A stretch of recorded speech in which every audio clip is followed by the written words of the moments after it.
My name is Sam. I'm the owner of Marie & Co., a gift shop for handmade arts and crafts that are cute, nerdy, and witchy. It is currently 4:30 and we have like 30 minutes to set up. I'm freaking out, but he says it's okay, so we'll see.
So overall, that was the first Friday market in March for the Stutz. Really good turnout as usual. I made really good sales as usual. I do really good at that market. One of my favorite markets to do. I ended up doing an L-shaped table layout and used a few displays originally that I used to do, like that put the sweatshirts from the wooden onto the pink purple shelving. The first Friday event is free, but they do require a certificate of insurance, so technically it's about 33 bucks a month for each market, which is not bad. I do plan on getting $20 farmers markets and doing some markets throughout Saturdays, so I've got at least a market every month this year, which is really nice, and I believe I have at least 2 markets every month coming into up till June, which is pretty good, and it allows me time to be flexible with my other stuff that as I'm looking for another job and everything. But I would love to do this full time and do all the markets. I had to cancel some of my markets this year because of financial problems.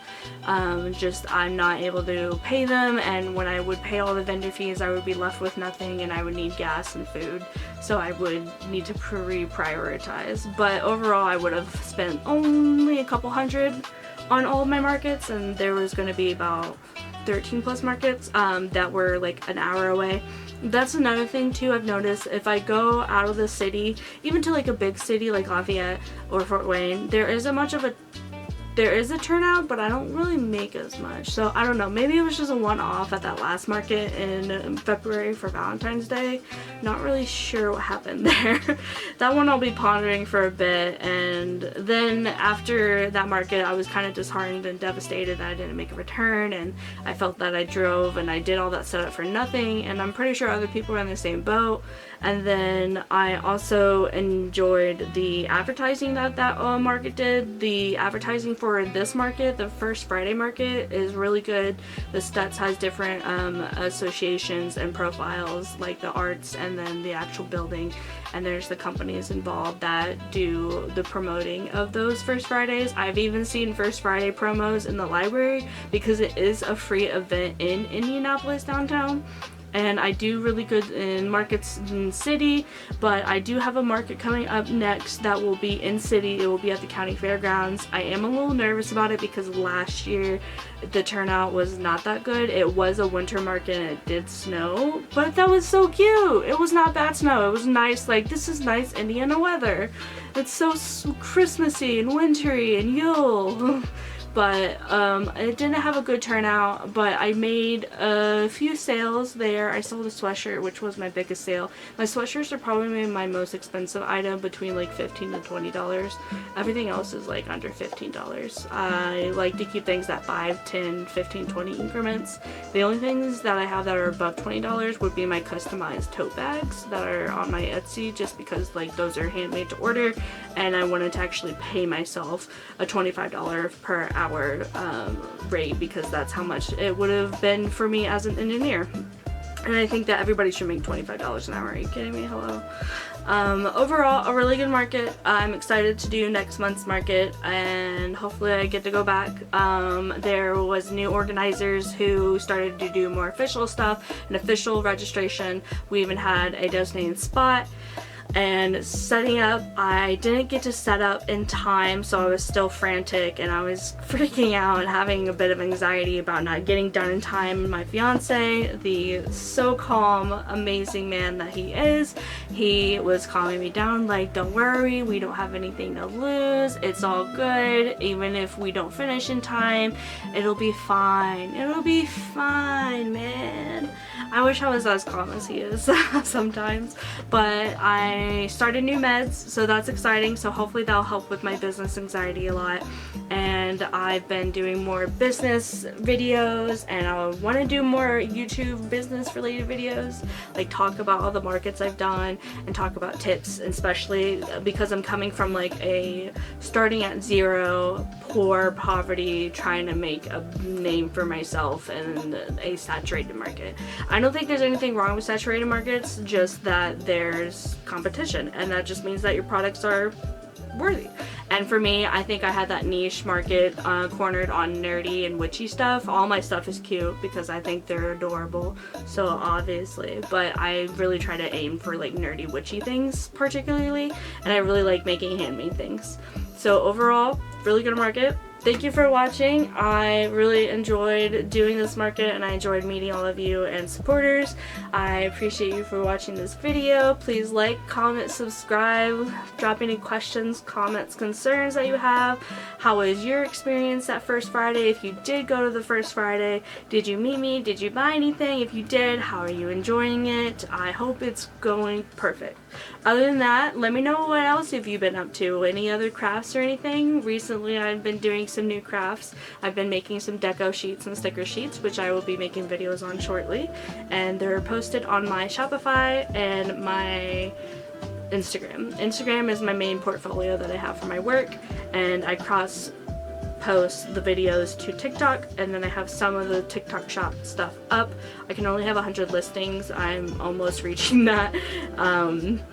In Shopify I have a whole bunch of listings that I can do, and I can also link Printify. I would love to be able to link Redbubble to my Shopify, because then I could have everything on my Shopify website. And then overall, thanks for watching. Thanks for tuning in. It's been a pleasure. I love making these videos. They're so fun. And I always wanted to be a YouTuber growing up. Thanks for watching. Don't forget to like, comment, and subscribe. I will see you in the next video. Bye!